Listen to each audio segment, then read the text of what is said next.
idea for us to do. So she spoke with Robert, and he is really the reason that you all are here tonight. I'm delighted that he has put together a wonderful collection of stories that remind us that this county we are in is filled with spirits and all kinds of things that we don't always see unless we start to take notice of them. So I will now turn the microphone over to Robert Oakes. Thank you, everybody. Thank you so much. Well, thank you, Cindy. And thanks to Hancock Shaker for hosting me, for having this wonderful event. This is such a special place to be, and I really feel very fortunate to be able to stand here with you tonight and to read from my book, which just came out just a few weeks ago, and this is my very first book, so it's very special. And what a great place to write about. The Berkshires are just so magical and special, and so many wonderful locations and wonderful stories. I'll share with you tonight a sampling of some of them. And as Cindy mentioned, I have been leading the ghost tours at the Mount for about 10 years now. And I got started there as a sort of a regular daytime tour guide. And it was that season, actually, when the Mount began their ghost tours.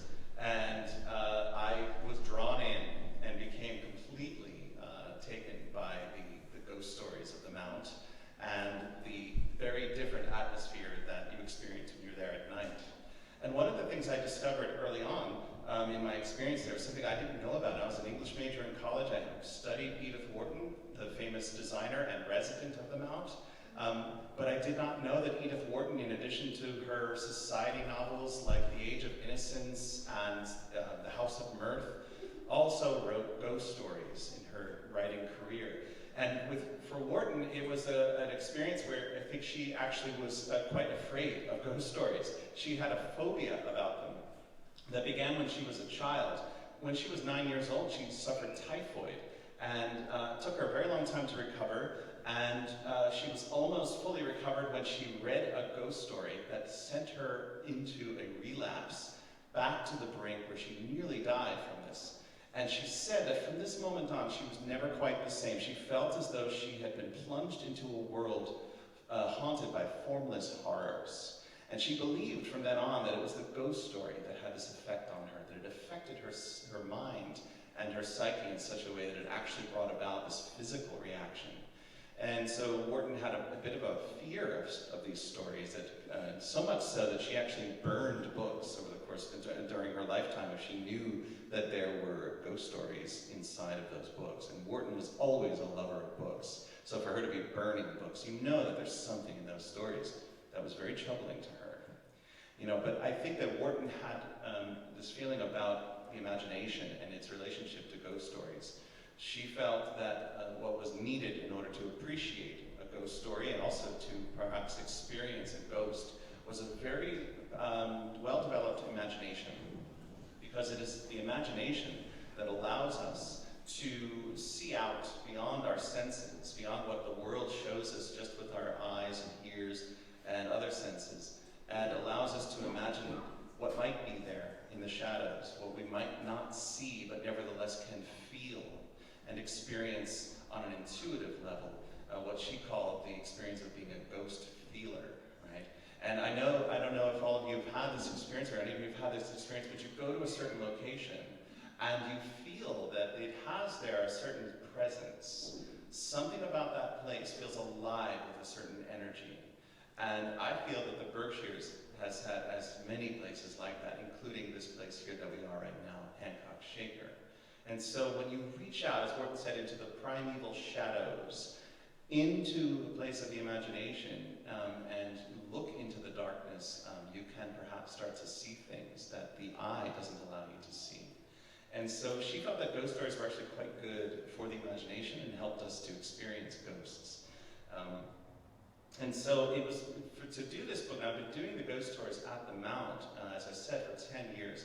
And it really grew into this opportunity to write this book, which gave me the chance to walk off the grounds of the Mount and explore the lore of this entire region, to go to all of these places that are said to be haunted here in the Berkshires and look for the stories and look for that indefinable, that presence that each place has, that has yielded, that has inspired all of these stories. And sure enough, I found many of them. And it was really a wonderful journey to look for them and then to write about them and to sort of uncover not only the history of these locations, but all of the stories that people have told about them over the years.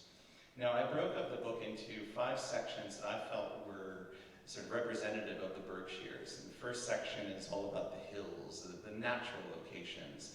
Many of these natural locations like Mount Greylock or Pontusic Lake have resident spirits.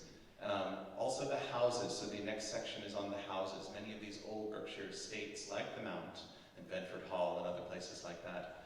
And then you get into the graveyards. Of course, there are many graveyards as there are throughout New England here in the Berkshires, although I was surprised to find that only a couple of them seem to have resident ghosts that I could find stories about. And then, of course, the inns, like the Red Lion Inn and the New Boston Inn. And then finally, the section on the spiritual and artistic centers here in the Berkshires, the Shaker Village being one of them. And so I'm actually going to begin by reading the passage that I wrote about the Shaker Village, which is actually the last story in the book, so I'm going to begin at the end here. And one of the things I was really surprised and I just found really fascinating was that for the Shakers, it seems that this experience of ghosts had a lot to do with their spiritual practices, and that the spirits that they were experiencing were actually inspiring them and guiding them spiritually as well as artistically, and that many creations came out of these interactions with the spirits. So I'll read the passage now. This is the spirit gifts of the Shakers. Since the Shakers first came from England to the American colonies in 1774, this group of spiritual seekers, known formally as the United Society of Believers in Christ's Second Appearing, aroused the curiosity, admiration, and condemnation of their neighbors. Many respected these earnest, hardworking people for their craftsmanship and ingenuity, their elegantly simple architecture and furnishings, and their innovative tools and farming techniques. Some could appreciate their unconventional lifestyle, which was marked by gender and racial equality, communal property, abstinence, pacifism, political neutrality, and a total devotion to God. But others were suspicious of these religious recluses and subjected them to imprisonment, forced removals, ridicule, and accusations of moral depravity and dealings with the devil. In spite of this, the Shakers have had a lasting impact on American society. And though very few remain alive today, the movement continues to inspire curiosity and fascination. In recent years, some of this interest has focused on Shaker ghosts. In 2012, author Thomas Lee Fries published Shaker Spirits, Shaker Ghosts, a collection of stories about alleged encounters at the Shaker village of Pleasant Hill in Kentucky and the Whitewater Shaker Village in Ohio. Around the same time, the Hancock Shaker Village Living History Museum in the Berkshires began offering its Haunted Hancock Tour, during which guides share tales of reported sightings as they walk the darkened grounds. But this fascination with Shaker spirits began at least as far back as the 1980s. In his 1986 book, Ghosts in Residence, H.A. Von Baer wrote of the spirits that are said to haunt the old chair factory at the site of the Mount Lebanon Shaker community in New Lebanon, just over the New York border from Hancock. Von Baer wrote of owners Louise and Donald McDonald's and the hauntings they began to experience shortly after moving into the historic building, mostly in their third-floor bedroom and always at 1:30 a.m. Donald described hearing footsteps on the stairs and in the halls, and the sound of pounding, hammering, and the turning of wheels. Then one night the couple woke to the rattle of a door latch, as if someone was trying to enter the room, followed by the apparition of a woman in a long black cape passing through the unopened door, moving along one wall and then passing again through the opposite door. On another night, Donald said the figure of a bearded man in Victorian-style clothing passed through the same door, sat down on the bed beside his wife, appeared to take her hand, and then stood up and vanished. Von Baer pondered whether the old factory was haunted by the spirits of Shakers who resented the invasion of their once Edenic religious community by worldly people. This chapter of Ghosts and Residents became the basis of a column in the November 14, 1986 issue of the Berkshire Eagle by Richard V. Hancock, who wondered, as many ghost seekers still do today, whether the Hancock Shaker community has ever been haunted by embittered Shakers past. What Von Baer and Appel may not have known is that many of the Shakers' religious practices did indeed involve communing with the dead. Through spirit writing, mystical visions, and visitations by angels and saints in dreams and trance-like dances, Shakers drew a great deal of guidance and inspiration from the spirit world. This began with founder Mother Ann Lee, who, while living in England, claimed to receive messages from beyond, instructing her to establish her order in the New World. Once in America, Mother Ann and other elders continued to be guided by such revelations, known as gifts. These mysterious practices intensified during the period of Shaker history known as the Era of Manifestations, which began in the late 1830s when several young women in New York reportedly fell into a trance and awakened later to relay visions and messages transmitted to them by the spirits of Mother Ann and other long-dead elders of the order. Soon, this phenomenon began to spread through the Shaker communities as other individuals who came to be known as inspired ones or instruments began to report similar trance-like journeys into what they called spirit land. According to reports, these instruments, most of them girls or young women, emerged from the trance speaking in the tongue of angels. Others returned with bits of poetry, prose, and song that they claimed to hear while on the other side. Indeed, many well-known Shaker songs like Simple Gifts were said to come through these inspired ones from spirit land. Other instruments use visual art to depict the places, beings, and objects they encountered in the other world. These evocative gift drawings contain images of trees, bowers, tables, crosses, faces, doves, and holy crowns, often combined with comforting and encouraging messages transmitted through spirit writing from the angels, saints, and ancestors. Some of these drawings also contain descriptions written by the artists themselves, who often seemed at a loss to describe their strange experience. Here's a quote: "The bright silver-colored blaze streaming from the edges of each green leaf resembles so many bright torches," wrote Hancock in 1845. "I saw the whole tree as the angel held it before me, as distinctly as I ever saw a natural tree. I felt very cautious when I took hold of it, lest the blaze should touch my hand."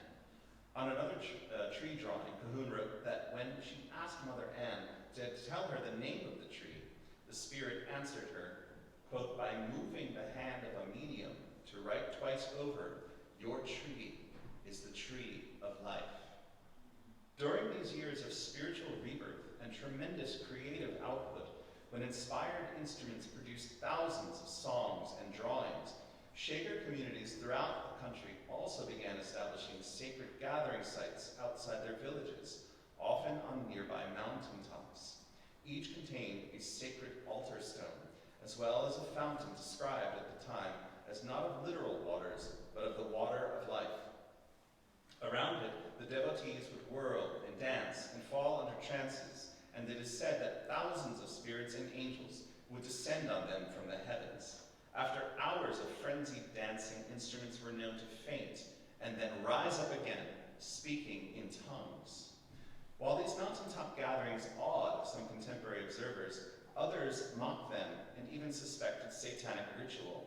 In her 2017 travel and leisure piece, Driving New England Shaker Settlement, Rachel Urquhart, the author of the Shaker-inspired novel The Visionist, referred to the many rumors and half-truths she heard as a child living in a former Shaker site in Tyringham. Local farmers, suspicious of the Shakers and their strange ways, used to call the ceremonial site in the woods above the Tyringham settlement the Devil's Playground, she wrote. Bizarre rites, drunkenness, and debauchery were said to have taken place up there. Pamphlets, too, were distributed, accusing the Shakers of all manner of crimes and sin. Given these local superstitions, it isn't hard to understand how stories might have emerged, linking these mountaintop rites with the evil one. One such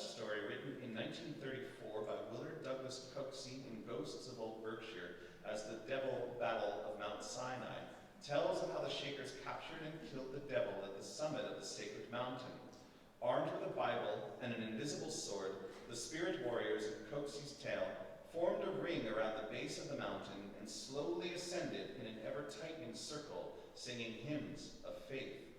As they advanced, they saw no visible sign of the devil, but could smell the noxious smell of sulfur and hear curses mingled with hisses, as from 1,000 venomous snakes. At last, as the swords crossed part of the circle, there was one long cry of hatred and baffled anger, and then silence. Satan was dead. The victorious warriors buried the devil in a grave piled high with boulders, then descended to the village to celebrate. A similar story appeared in a hinterland settlement, Tyringham, Massachusetts, and bordering lands, by Eloise Myers.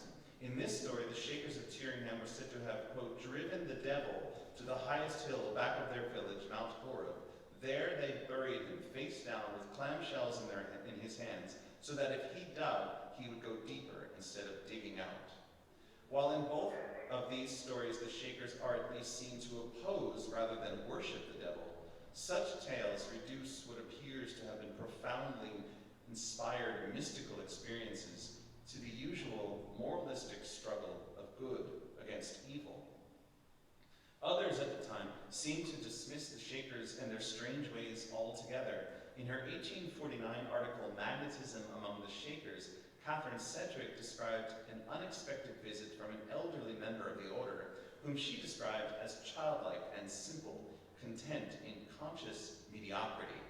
Though Sedgwick did allow that the Shakers may have had enough truth or holiness to light a dusky path to heaven, she referred to what may have been a common opinion at the time by observing, quote, they have a perfect conviction that they have dived to the bottom of the well and found the pearl of truth, while all the rest of the world look upon them as at the bottom of a well indeed, but without the pearl. This article contains some fascinating contemporary descriptions of the mountaintop dances and visionary gifts, as well as an eerie account of an exchange of an invisible white pair between a young man and a woman who was said to be famous for her spiritual gifts.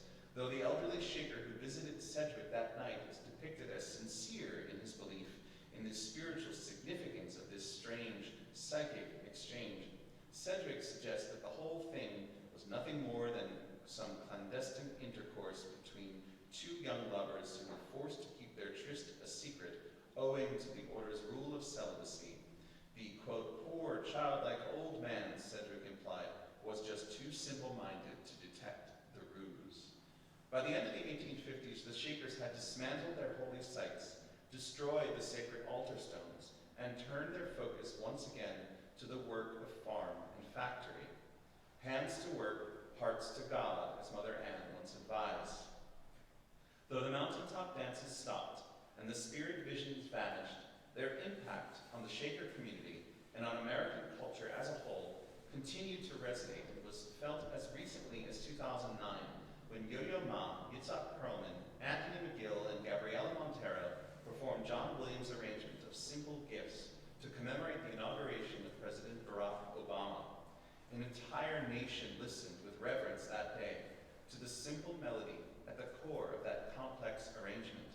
A simple melody that may have come to us as a gift from Spirit through a cloistered Shaker instrument in a trance-like vision.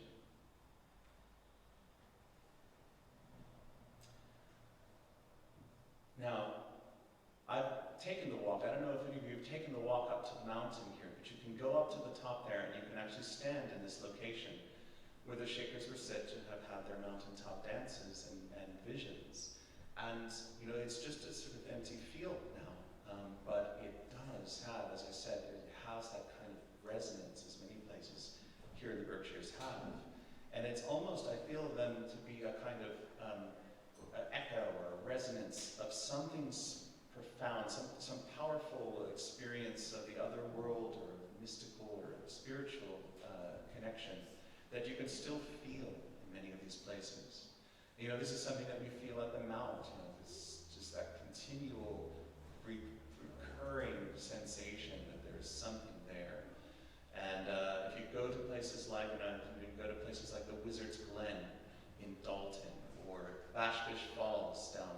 Washington.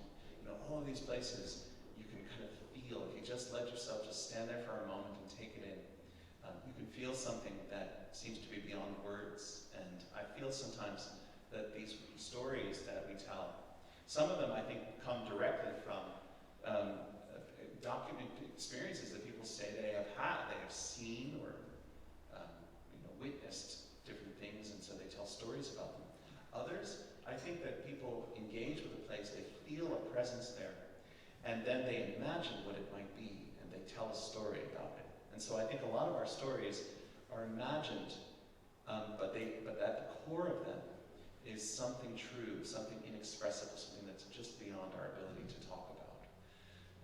And so, the next story I want to read is actually about another mountain here in the Berkshires that has one of this kind of presence. However, this one is quite dark.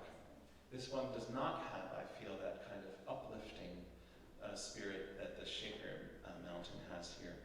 But rather, you get the feeling that there's something quite dark, possibly dangerous, that's inhabiting this mountain. And this is the Hoosic Range, way up in the north part of the county. If perhaps you've heard of the Hoosick Tunnel, this is sort of one of the, I would say probably the best known of all of the Berkshire haunted sites. And you'll find it mentioned in all sorts of books and videos, podcasts and articles. Everybody knows about the Hoosick Tunnel. It was also known as the Bloody Pit. And I just actually went there last week, and people still walk up to it, walk into it. You can see the way that it draws people in. But I know from my own experience, having gone there and then walked away from there, you bring something home with you. There's a feeling there, there's a kind of a dark, heavy presence there. So I found this story to be, difficult really because of what happened at that site. So many men died. There were so many catastrophes and disasters. And of course the stories are really pretty eerie. So this is my piece on the Hoosick Tunnel. In the northernmost part of the county, near the city of North Adams, there is an opening in the side of a mountain through which several trains pass every day. Once inside, these trains must travel nearly 5 miles in total darkness beneath countless tons of heavy rock before emerging again into the light. Most conductors must think little of it. It's just another stretch of track to pass before their job is done. Some may find it hard to forget the stories, the tales of gruesome deaths, disembodied voices, and eerie apparitions that have been told for many years about the Hoosick Tunnel. These stories continue to capture the imagination and attract ghost seekers down those tracks and through the opening, like heroes on a journey to the underworld. Standing on that threshold and peering in, you can see only the absence of light, a total void. When walking through, it is as if you are passing out of the world of the living and into the city of the dead. The cold, tomb-like atmosphere surrounds you. The neatly cut blocks overhead give way to pocked stone that looks as if something very old and very big has been clawing away at it for many years, slowly gnawing its way out of the deep. It seems unnatural to go into the ground like this. Everything inside you begs to return to the light. But if you were one of the workmen who built the Hoosick Tunnel more than a century ago, you would have had to fight against this natural instinct every day. You would have had to delve deeper and deeper down into the dark, feeling as though you were being buried alive, as many were. The Hoosick Tunnel project was started in 1851 as a bold attempt to conquer an overwhelming natural obstacle, the Hoosick Range in the northern Berkshires. A spur of the Appalachians, some of the oldest mountains on Earth, these impenetrable heights effectively cut New Englanders off from the rest of the nation. Their solution to this isolation was to bore a nearly 5-mile-long hole through Hoosick Mountain, from the town of Florida to the city of North Adams, allowing the railway line direct access to New York State and the western frontier beyond. By the time it was completed in 1875, the Hoosick Tunnel was hailed as an engineering marvel one of the greatest achievements of the 19th century. But because so many men died during its construction, it also came to be known as the Bloody Pit and the Tunnel from Hell. A cursed and haunted place that was feared by many. The wretched nature and sheer danger of the work required to build the tunnel certainly did not help the project's reputation. To pierce a hole through the mountain meant the excavation of 2 million tons of rock, a grim and daunting task, especially given the technology that was available at the time. The workmen's first solution was to use a state-of-the-art tunnel boring machine, which failed after the first 10 feet. Undaunted, the workmen persisted, gnawing inch by inch into this ancient stone with a pneumatic drill, gunpowder, pickaxes, and shovels. In 1865, progress was accelerated with the introduction of nitroglycerin, but because it was an extremely unstable explosive, it brought new dangers and led to the first widely reported disaster at the site. On March 20th, 1865, explosive experts Ringo Kelly, Ned Brinkman, and Billy Nash set a charge and ran for cover, though only Kelly made it back to the bunker alive. It seems he ignited the charge prematurely, burying the others beneath a ton of fallen rock. Kelly was not seen again until 1 year later, when he was found strangled to death at the very spot where the explosion had occurred. No one was ever charged with the crime, though many workers believed it was the angry ghosts of Brinkman and Nash who had taken revenge on Kelly that night. Shortly after this incident occurred, many men began to report hearing the sound of disembodied voices and cries of agony coming from deep inside the rock. Many refused to enter the tunnel after sunset, and still others walked off the project completely, slowing the pace of progress to a crawl. Though officials insisted the sound was that of wind howling through the tunnel, the men were not satisfied, so investigators were brought in to search the tunnel in an attempt to calm the workmen's fears. This plan backfired, though, as the investigators themselves reported hearing the unsettling sound of groans in the deep, cold dark, which they believed were not caused by wind. Possibly the most horrifying incident to occur at the site took place on October 17, 1867, when a crew of workmen descended into the central shaft. This massive hole, which was dug at the midpoint of the tunnel, allowed workers to burrow out from the center and join with the crews digging in from east and west sides of the mountain. The shaft included an elevator with a hoist at the top, used to haul the heavy rock up from the hole. There were also pumps that kept it free of water and a 1,000-foot vertical exhaust shaft that allowed for the ventilation of poisonous gases. That day, while the crew was excavating the exhaust shaft, a candle in the hoist housing ignited naphtha fumes, setting off an explosion. The hoist collapsed into the shaft, raining fiery debris and freshly sharpened drill bits down onto the heads of the workmen below.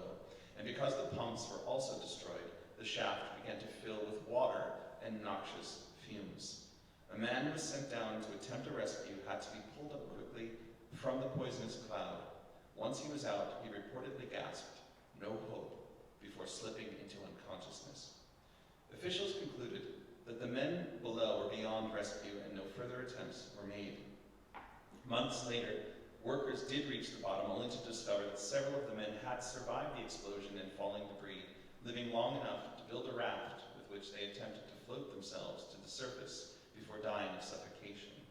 For nearly a year afterward, many workers and local residents claimed they saw apparitions of the lost miners moving through the mist and trees toward the shaft, with tools slung over their shoulders. It was said that the apparitions would vanish suddenly, leaving no trace in the snow on the mountaintop. Others said they could hear the faint sound of cries emanating from the earth below their feet. These eerie reports persisted until the last of the 13 bodies was recovered and laid to rest. In spite of the many disasters and delays, the tunnel project was at last completed, though at a higher cost in both time and money than anyone had anticipated. But it was the human cost that cut the deepest. In all, nearly 200 of the project's roughly 800 workmen died, mostly in explosions and collapses. Tales of their ordeals and gruesome deaths reports of lingering spirits in the dark have continued to haunt the surrounding hills ever since, attracting ghost seekers who report bizarre experiences of their own. One local hunter claimed to hear strange voices that lured him into the opening, where he said he was accosted by entities that left him battered and beaten. Others claimed to have seen odd lights, orbs, and phantom figures, and they claimed to have heard the sounds of muffled voices and heavy wet footsteps along the rails. Some especially bold adventurers have even dared to walk the entire 5 miles of the tunnel from end to end. Several claim to feel as if something unseen walked behind or beside them. But it is certainly not advisable to walk the length of the tunnel. Several trains still pass through every day, and that light you see coming toward you on the tracks may not be a ghostly workman after all. Well, if you do go out there, be careful. Not only because it is an active train line, but because it, as I said, has a very dark kind of presence to it. It's an unforgettable location for sure. Well, I wanted to give a chance, if any of you have questions. I know that, we're sort of at a lot of distance from one another here, but I think sound travels well enough in this room that I'd love, if you have any questions, I'd be happy to answer them if I'm able to.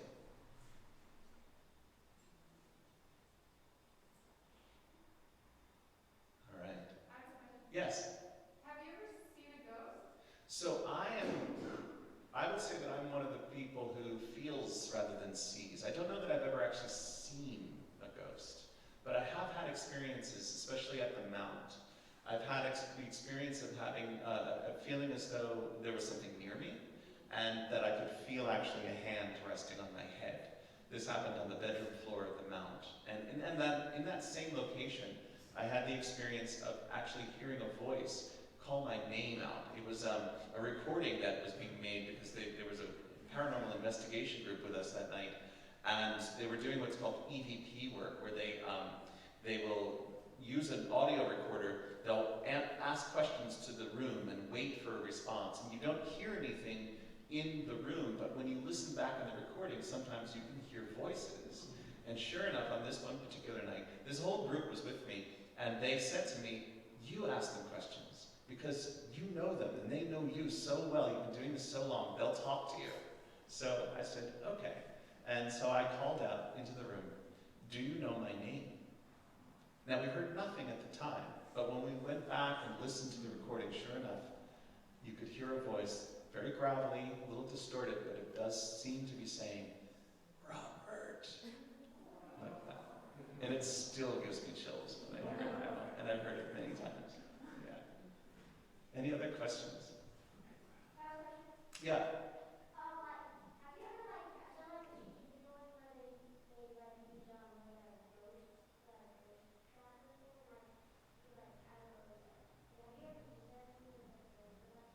Have I used a ghost device? I have not. Well, let's see. Have I ever used a ghost device? I have been with investigators as they have used them. Things like spirit boxes. I don't know that I've ever used one. But I was at a ghost investigation at Bedford Hall when I was working on the book. And there's a man named David Raby who does investigations there regularly, actually. And he uses this device called a spirit box, which is actually designed to, it's like a radio that can pick up. What it does is the belief is that spirits can actually manipulate the radio waves to make the voices that come through say the words they want them to say. So they're actually using existing voices or songs to make these sounds. And it is pretty wild to see it in action. Oh, do we have? I think we have the recording of the spirit speaking my name. So it's one of those things where you could. Well, I'll just play it for you. So you see what you. Now, do you hear that? That second voice or that sound, whatever that is, we didn't hear that in the room. It was completely silent. I'll play it again.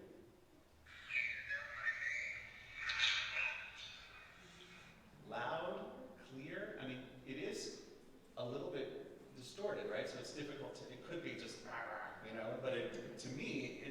forms the vowel sounds of Robert. It has 2 syllables. It sounds pretty clear. So, yeah, thank you. Any other questions? Yeah. Has anyone in this tour ever seen a ghost? At the Hancock, Haunted Hancock tour? Yes. I don't know, but perhaps our guide Smith will let us know about that because I'm not sure. It's a good question. Other questions? I thought I heard someone over here. Yeah. I'm sorry? I've gone to the tunnel twice. Yeah. Well, I wanted to share with you just one last, very short story since we're talking about trains. There's a story, have any of you heard of the ghost train of Pittsfield? All right, this is kind of an old story. It comes to us from the 1950s, but allegedly there was indeed a ghost train down the tracks in Pittsfield. So I'll just read that quick story. But before I do, I just wanted to first of all thank Hancock Shaker for inviting me to be here tonight, and thank all of you for joining in on this this special night. This is really a wonderful moment for me. This is, as I said, my first book, and it just came out, so it's really exciting for me to share it with you. If you would like to get a copy of it, it's available at many local bookstores all over the Berkshires, the Barnes & Noble, the Lenox bookstore, the Mount bookstore, as well as here at Hancock Shaker Village. You can buy it on their website, you can buy it on the Mount's website, it's also available on Amazon and all those places. And I do also have copies here with me, so if you'd like to get a copy, I can sell it to you too. Also I wanted to let you know about the ghost tours that are happening at the Mount. We've decided this year to take our ghost tours online. So you can actually log in from the safety and comfort of home and watch me and my wife Kate go through the house and look for the ghosts, and we'll tell you stories about what we find there. So every Friday night at 8 o'clock, if you go to edithwharton.org, and you can register there, they're $10 for the tour. And also we're having a special Halloween event with a paranormal investigation group that will be joining us to do a live investigation, as well as a psychic will be there. So that should be a lot of fun on Halloween night. So go to edithwharton.org for more information about that. And I'll just end with one last story here, the Pittsfield ghost train, before then we go off to experience the haunted Hancock here. There is something ghost-like about trains. They come to us from beyond. They pass us by and disappear again into the unknown.